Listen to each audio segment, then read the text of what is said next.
আসসালামু আলাইকুম। আমি এখন দাঁড়িয়ে আছি চার রাস্তার মোড়ে। এদিকটা হচ্ছে সমুদ্র, এদিকটা হচ্ছে যে গ্রোসারি শপ টপ অনেক কিছু আছে এবং পিছনে এই রাস্তাটা দিয়ে যাইতে হয় হচ্ছে কোর্ট এরিয়ায়, কোর্ট কাউন্সিল এগুলো। চলেন আপনার কিছুটা আমরা স্ট্রিট শপ দেখাচ্ছি, অল্প কিছু দেখাইতেছি।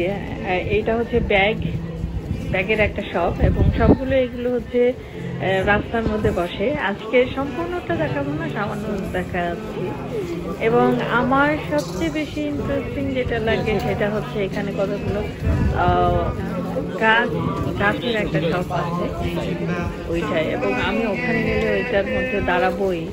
আর স্যাটারডে সানডেতে স্পেশালি প্রচুর মানুষ এদিকে ভিড় করে, কারণ তারা হচ্ছে বিচের দিকে যায়। আর স্ট্রিট শপটা মেইনলি হচ্ছে সানডে এবং থার্সডেতে বসে। কাপড়ের শপ, যদি আমার মনে হয় যে স্ট্রিট শপে সস্তা হওয়ার কথা, কিন্তু অতটা সস্তা না, এগুলো এক্সপেন্সিভ ড্রেস। বাংলাদেশে হাট বাজারের মতো, লাইক আমাদের গ্রামের অঞ্চলে আগে দেখতাম যে প্রতি সপ্তাহে 2 দিন করে হাট বাজার বসতো। এইসব দেশে, ইউরোপ, আমেরিকা এইসব দেশে হচ্ছে উইকলি 2 দিন করে স্ট্রিট শপগুলো বসে। তারাও তাদের গ্রামের জিনিসপত্র এনে এইখানে স্ট্রিটে বসে সেল করে।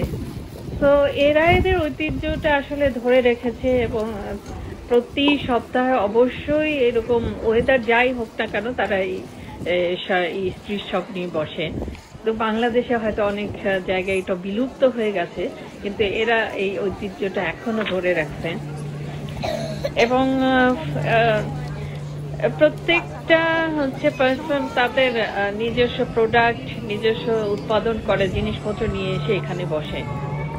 তো আজকে সামান্যই দেখালাম, আর একদিন আপনাদের যদি আগ্রহ থাকে ডিটেলস এটা জানাবো, ডিটেলস দেখাবো ইনশাআল্লাহ।